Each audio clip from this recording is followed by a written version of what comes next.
Dr. Brad Wilcox is professor of sociology and director of the National Marriage Project at the University of Virginia. His research on marriage and the family has been featured in national media.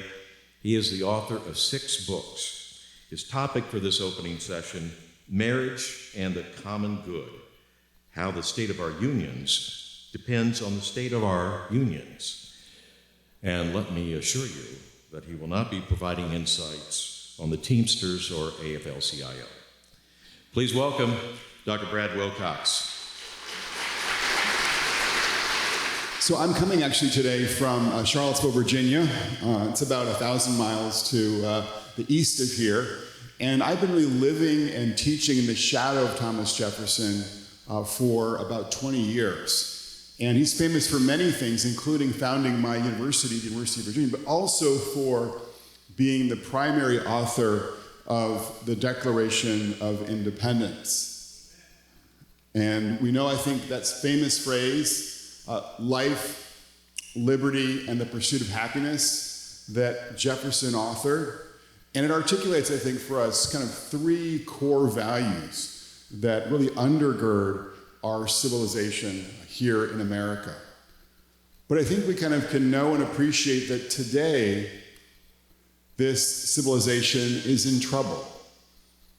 And when it comes to kind of these 3 core virtues, what we're seeing in America today, when it comes, for instance, to life, among other things, is that scores of men and women across this country and across the state, primarily working class men and women, are turning to drink, to pills, or even to the barrel of a gun in record numbers, dying what are called deaths of despair, deaths related to suicide, to alcohol and drug overdoses. And they're doing so really by the hundreds of thousands. So kind of one indication of the way in which, on one kind of core value from the Constitution, from the Declaration, we're not doing well in America today. Or when it comes to liberty, the founders really understood liberty in terms of economic liberty. And on that score, kind of outside of the gentrified urban neighborhoods and gilded suburbs, where highly educated and well-heeled Americans make their homes today, what we're seeing is that the American dream is out of reach for millions of American kids, especially poor and working class kids. So again, kind of the liberty front here, we're not where we should be when it comes to the American dream. And then that classic pursuit articulated by Jefferson, the pursuit of happiness. I would say kind of most tragically what we're seeing is that growing numbers of men and women across this great country are anxious, they're lonely, and they're unmoored, living lives often devoid of meaning and purpose. And so this explains why we're seeing kind of dramatic declines in happiness across this country. We can see in this Gallup poll, for instance, that American happiness rates are hitting record lows. So the point here simply is that more and more Americans are not able to realize that classic American pursuit. And so it's in this way that the state of our unions is not strong. Okay, so that's kind of the first point that I want to make to you all this morning. Again, the state of our unions is not strong in kind of the life, liberty, and the pursuit of happiness departments, all kind of embedded in the Declaration. So what's the biggest factor kind of driving this story that I'm telling you this morning? Well, when you think about kind of what dominates the public conversation, you might think it's economic inequality, but it's not economic inequality.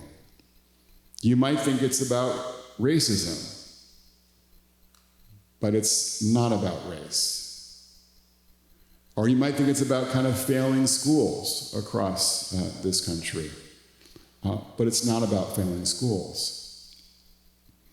So the biggest factor kind of driving the way in which our country is struggling to realize those 3 core values is about the state of our unions.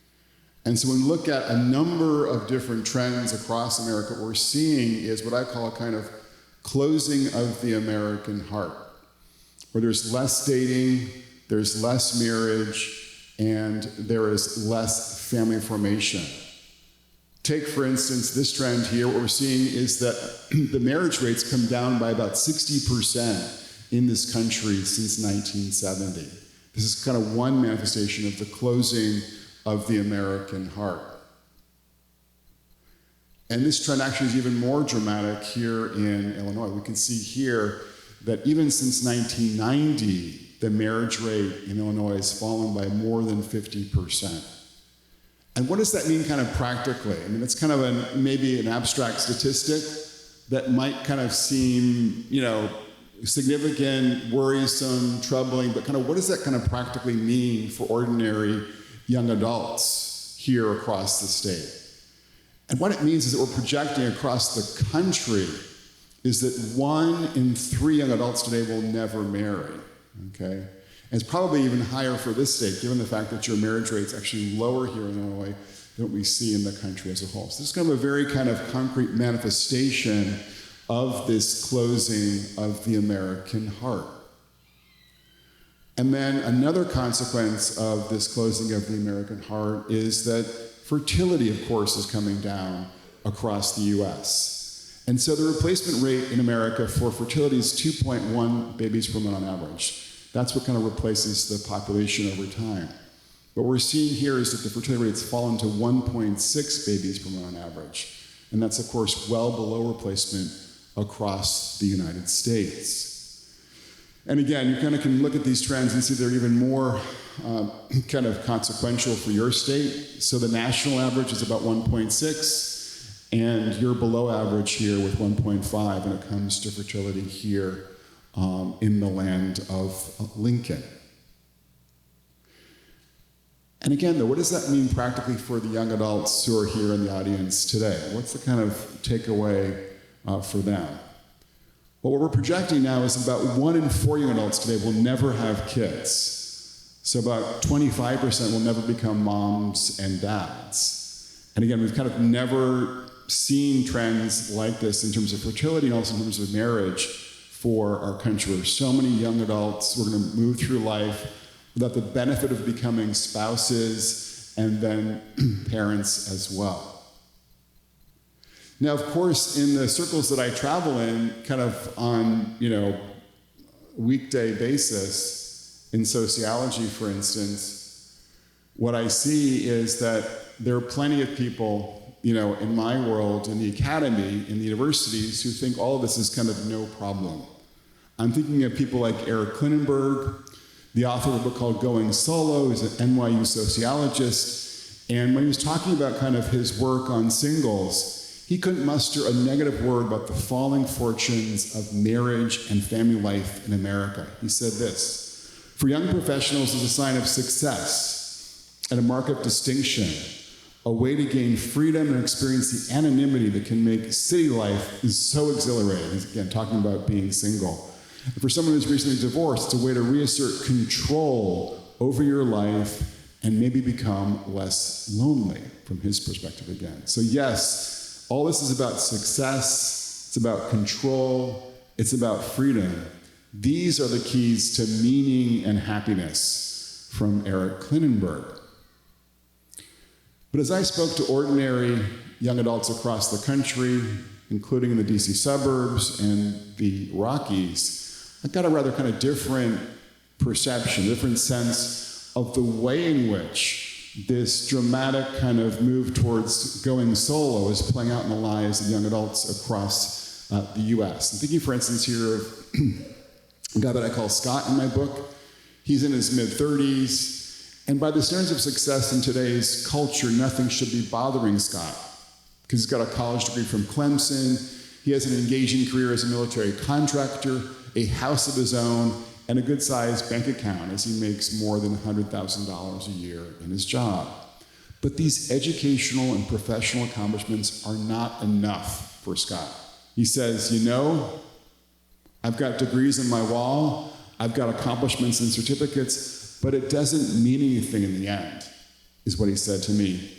It's not like I can take any of that with me after I die. And he feels alone and at sea on many a day. Quote, I have to get up every day and look in the mirror and realize I'm alone. I have nobody. And Scott worries about the kind of fate that might await him if he should ever fall sick later in life. I have no help, you know. If something happened to me tomorrow, there'd be no one for me. Again, no one for me. So Scott's struggling with a kind of toxic mix of loneliness, meaninglessness, and sadness. Now, I think we all know there are plenty of single adults out there who are doing well, they're doing fine, and there are plenty of married adults too who are floundering. But on average, the story that kind of Scott tells us is more emblematic of the trends across the country. So my colleague, Dr. Wendy Wang, and I, for instance, have looked at happiness reports in America and kind of separated out by marital status and family status, in part because there's so many voices out there who are kind of discounting today the importance of marriage and family life. And what we see looking at what's called the General Social Survey, which is the GSS, is that there's no group of men and women out there who are happier than married parents. And looking at kind of that 18 to 55 bracket. Now, of course, I'm sure that there are many parents and many spouses out there today, and you all know that it can be difficult to be married. It can be difficult to be a parent. I've been married 29 years, and we've had days, weeks, months, where we're not particularly happy with one another. But overall and on average, married Americans, particularly those with kids, are more likely to be happy with their lives. So what this is showing us, for instance, is that married moms are the most happy women in this prime age group, 18 to 55. And the least happy women kind of in this age group are both single moms on the far right and single and childless women kind of at the, just sort of to the right of the center here. And then we see kind of similar trends too at the top of the screen as well. So again, I think our culture often tells us that marriage and motherhood are a pathway to misery and even immiseration. What we see in the data is something very different, where women who are married with moms are the happiest, kind of in our culture today. And there are similar trends like that for the men in America as well, okay? And then this is also reflected too in research trying to understand why is it that more and more Americans are failing at that fundamental pursuit. Again, that's the pursuit of happiness described in the Declaration. There's work done by an economist just kind of to the east of us, obviously. We have the Chicago economist Sam Peltzman, who was looking at what are the factors that explain why more and more Americans are failing at that pursuit, the pursuit of happiness. And as he kind of looked at a range of different factors, what he found was that the number one factor that explains why fewer and fewer Americans are telling pollsters that they're happy is because fewer and fewer Americans are married.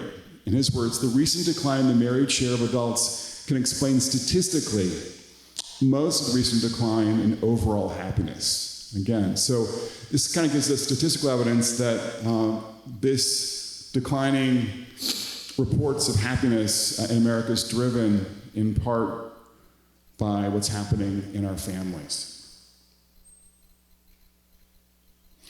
And then when it comes to deaths of despair, what we see in work done by the Brookings economist Jonathan Rothwell is, again, he's looking at a number of different factors like education and race and trying to understand why we've been seeing such high rates of deaths of despair across America. And yet in his research, the number one factor that he sees is that in the counties where deaths of despair are much more common, fewer and fewer folks are married. And of course, the folks who are most likely to end up succumbing to a death of despair are working class men who are never married or divorced, okay? So without kind of the meaning, direction, and purpose that marriage and family afford their lives, they're more likely to end up dying a premature death related to suicide, drugs, or alcohol. And then when it comes to the American dream, kind of that classic rags to riches story, going from kind of poverty as a child to affluence as an adult, what we're seeing from work done by Raj Chetty and his colleagues at Harvard is that the strongest kind of predictor of upward mobility for poor kids, that is going again from rags to riches as an adult, is the share of two-parent families. in their communities. Okay, so the fact that many communities here in America today don't have a lot of two-parent families is, in his estimation, one of the strongest predictors of why so many poor kids or working class kids kind of remain stuck in a cycle of poverty as they move into adulthood. His work also kind of tells us that different regions across the US are more conducive to fostering mobility for poor kids.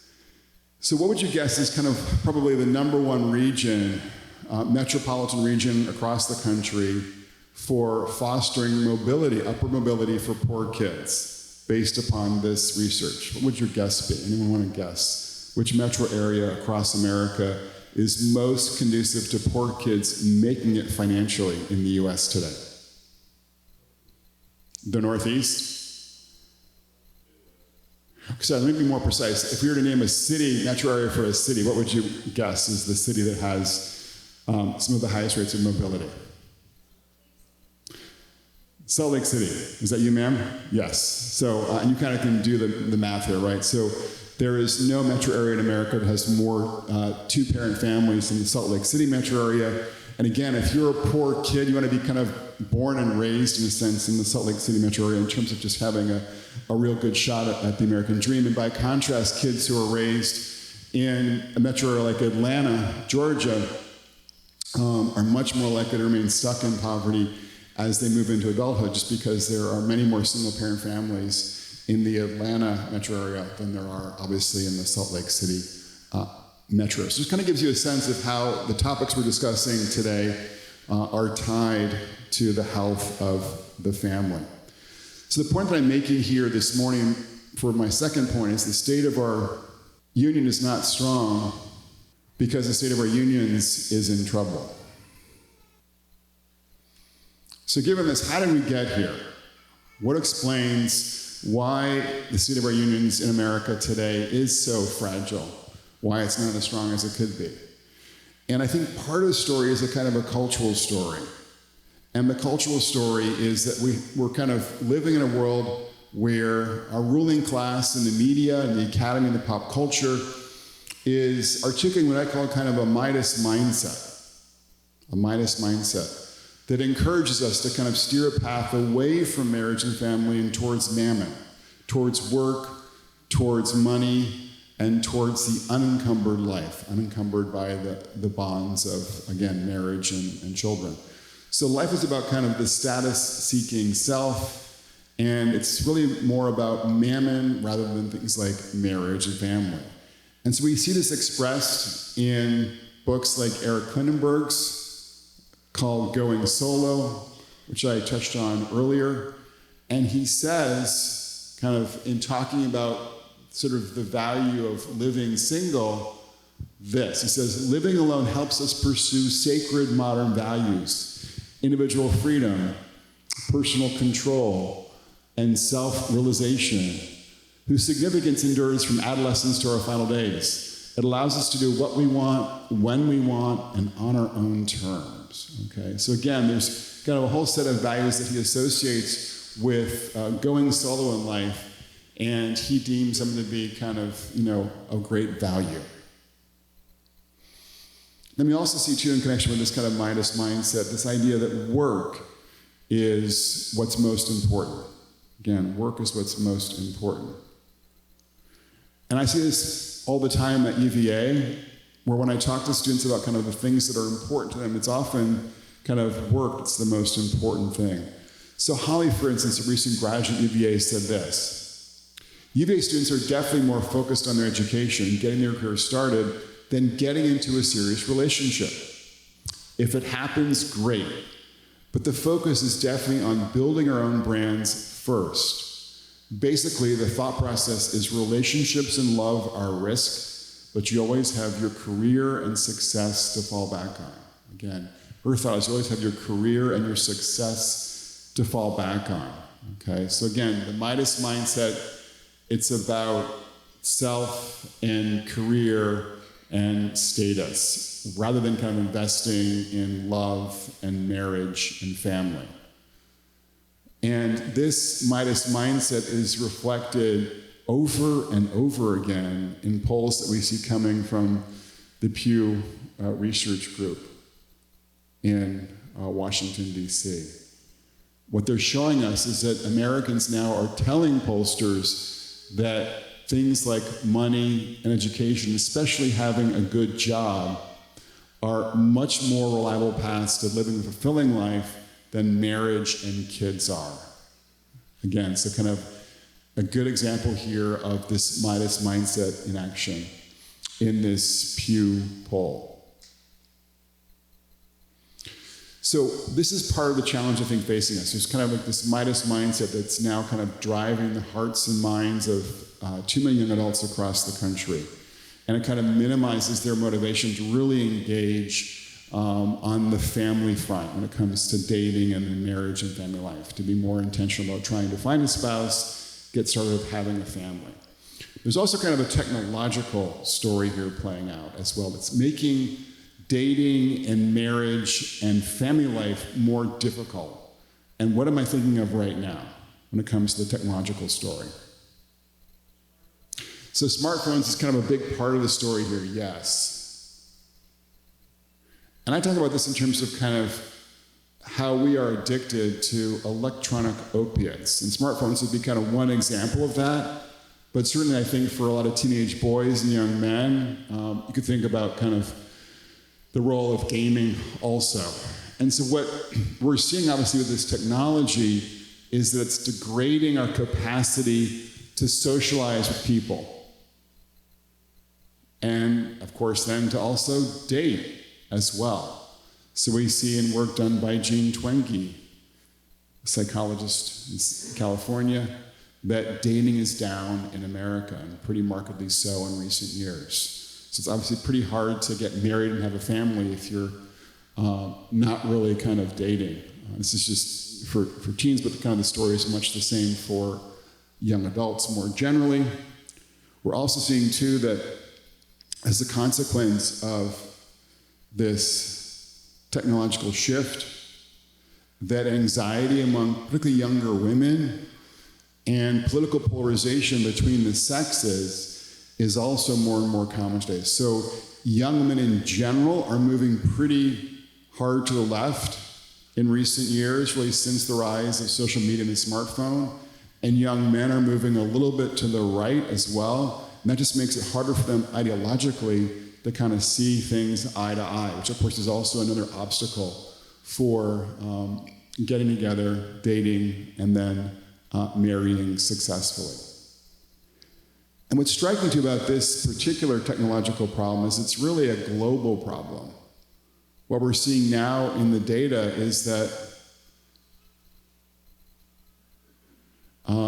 in countries from Turkey to Taiwan, from Argentina to England, just kind of like a massive decline in coupling and marriage is kind of being manifested, throughout much of the world. And we do think that kind of the impact of smartphones and other devices is really kind of a major factor in driving this. Again, both because it, I think, kind of degrades our capacity to kind of engage in person with one another, but also because, too, it tends to fuel, I think, ideological developments that can make people less interested in marriage and family life and more interested in kind of that Midas mindset as well.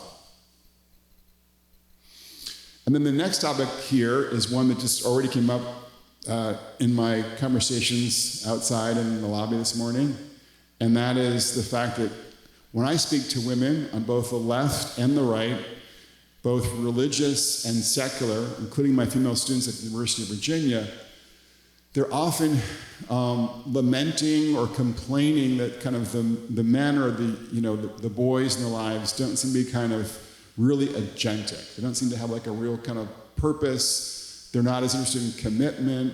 And so in some ways they think that there are not enough kind of marriageable men in their circles.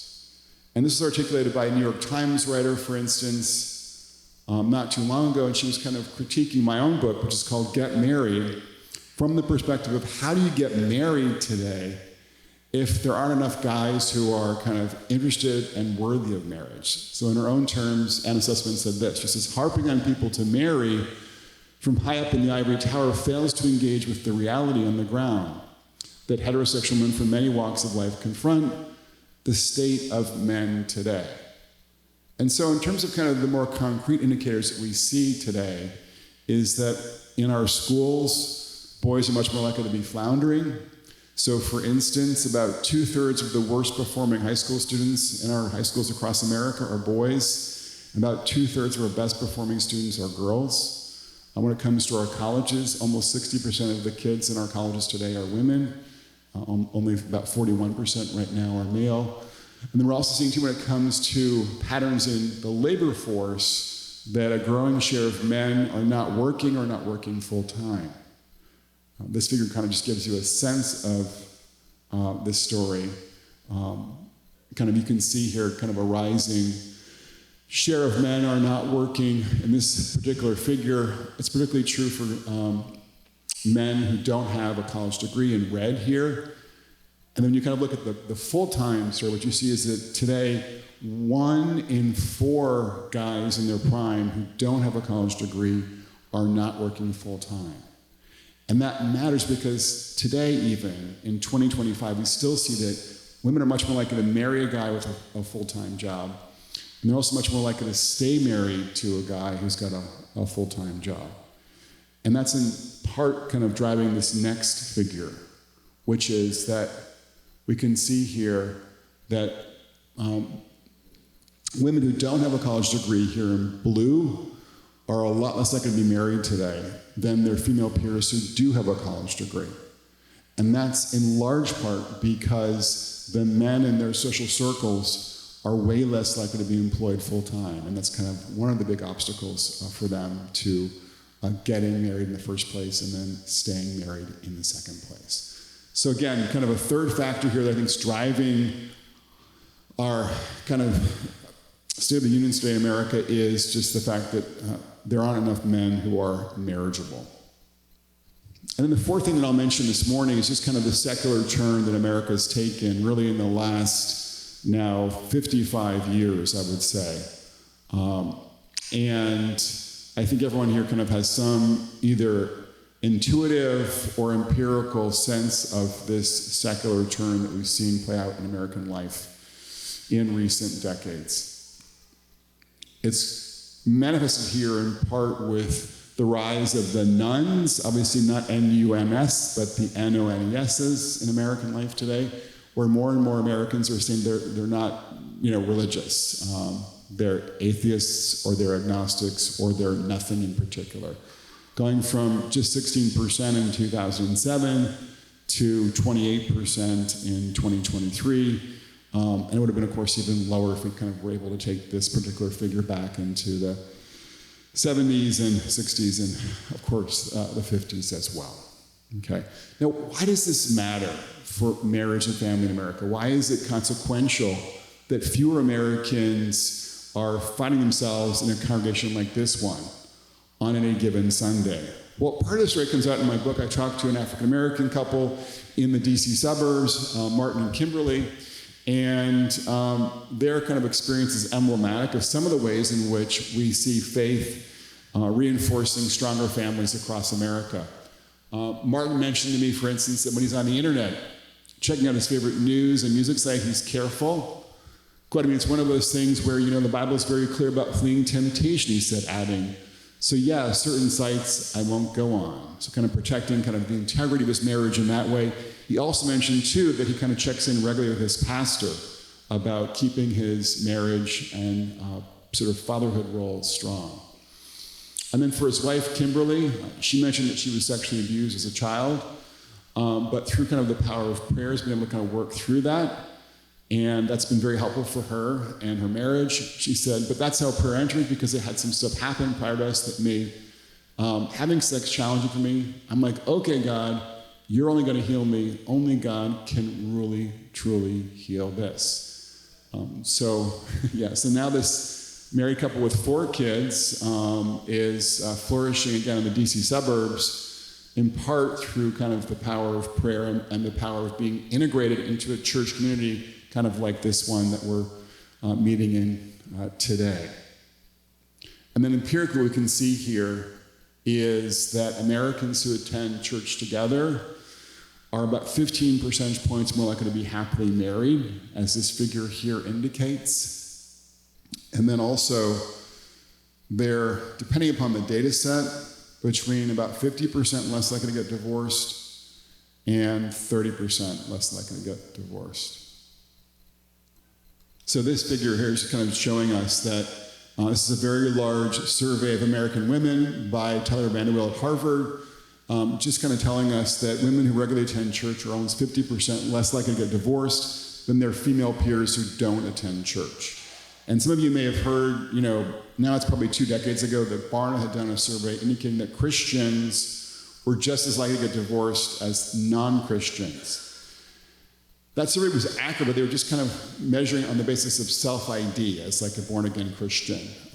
If you look at church going, you see a very different story that's manifested up here on this figure, for instance, again, from Tyler Vanderweel at Harvard. So again, kind of going to church regularly as a couple and then praying as a couple are strongly associated in the research with higher quality and more stable marriages. And so the fact that we're kind of seeing less of this in America in the last really 55 years has obvious consequences for both people entering into marriage and forging strong and stable families. Okay, so I want to be clear. I think the message I'm giving to you all is sobering. We've seen basically how we're kind of failing to live up to our core values when it comes to life, liberty, and the pursuit of happiness in America. We're seeing also that a big part of it, sort of the story in that failure, is that the state of our unions is not strong enough in America today. And then we're kind of also kind of looking at some of the ways in which changes in culture, changes in technology, changes in men's kind of place in the world, especially economically, and kind of the increasingly secular cast and character of American life helps to explain why the state of our unions is not where it should be, okay? But I want to kind of end on a hopeful note this morning and kind of just underline a different way of thinking about what I've just said to you, is that we know that the science is kind of underlining 2 things in my presentation.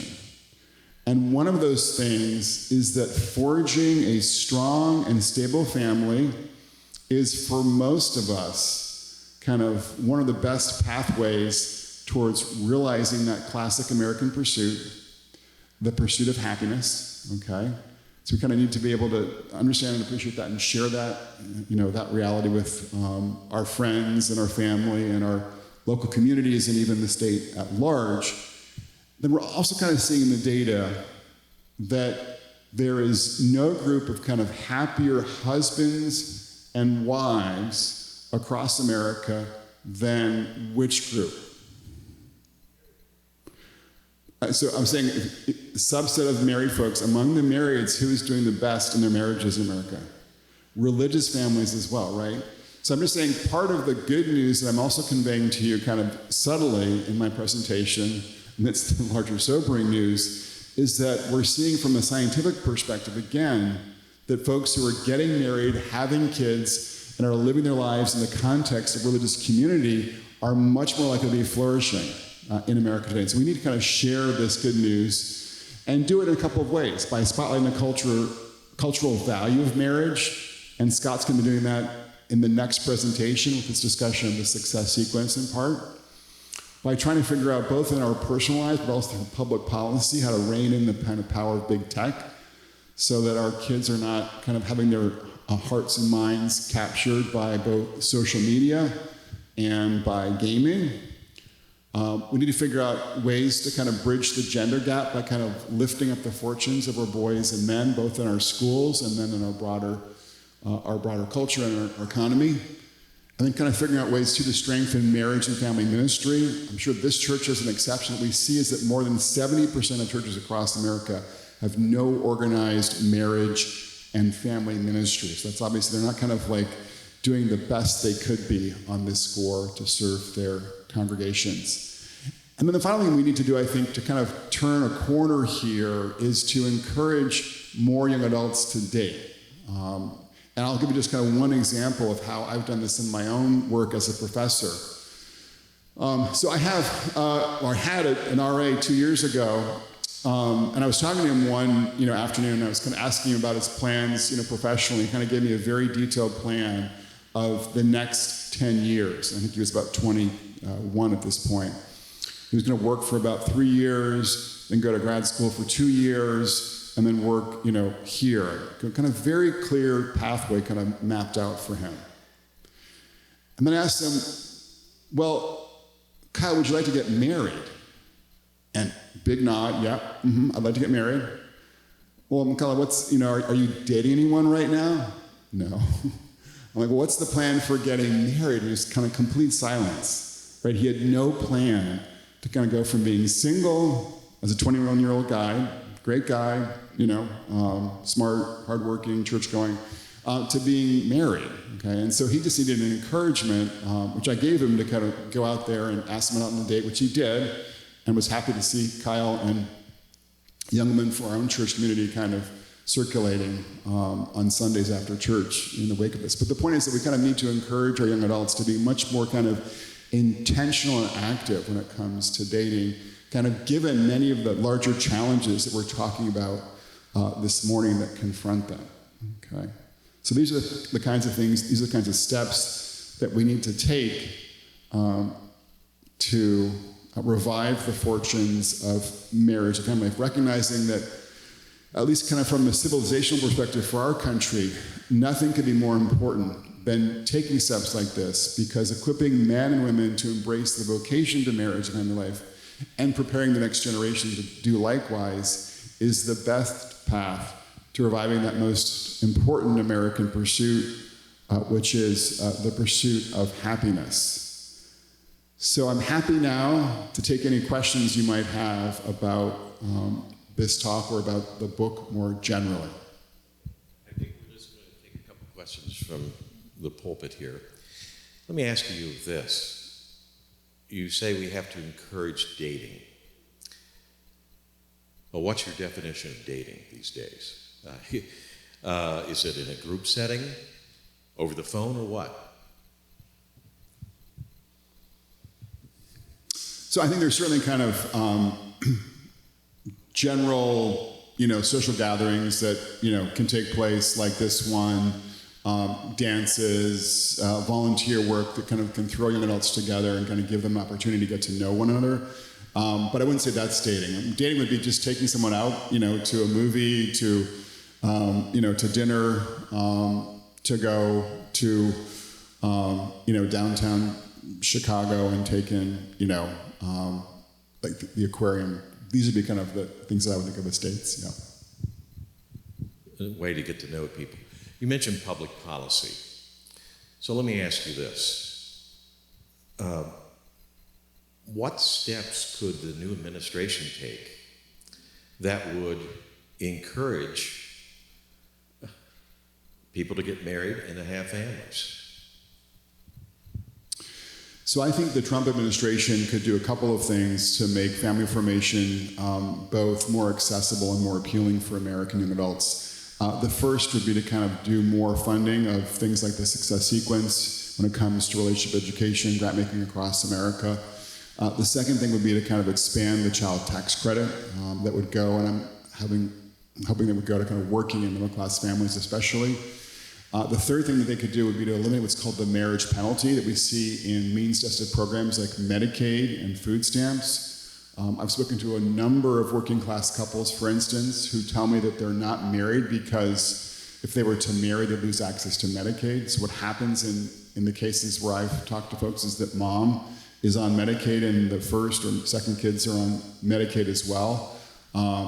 And dad is with them, but they're not married because if they were to include his income, they would lose eligibility for Medicaid. So there are ways we could address that marriage penalty. And the fourth thing that I'm thinking of is taking steps to make single-family housing more affordable. And my institute, mentioned up there on the screen, the Institute for Family Studies, is going to be releasing a report on some ideas to kind of make home building more affordable by both regulatory changes, but also changes in the supply of housing as well, particularly in the West, where there's a lot of federal land that could be turned over, we think, to home building as another measure as well. Let me wrap up with this question.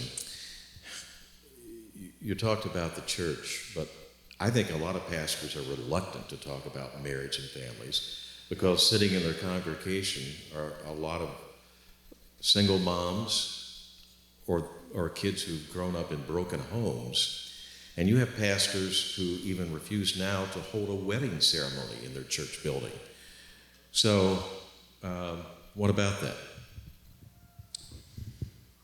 Well, so there's a new ministry called Communio, and they're serving both Protestant and Catholic churches across the U.S., Monty. And they're kind of giving basically a playbook to churches to kind of give both intensive basically counseling and pastoral support to couples who are in trouble, but also kind of like more fun date night activities for couples just looking for, a nice diversion on maybe a Friday or a Saturday night, for instance. But that has some, kernel of, wisdom about family or faith embedded into that date night. I think about other things too. What they found is that when they've kind of really had these churches invest much more strongly in marriage family, that kind of they're seeing pretty marked increases in attendance, in giving, and then also in their young adults getting married.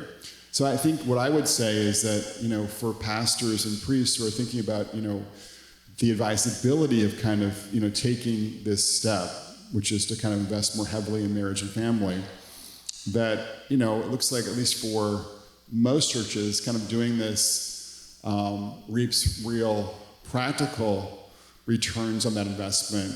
And of course, I would also add too that there is, I think, a very clear theological warrant for moving in that direction as well. Let's thank Dr. Brad Wilcox.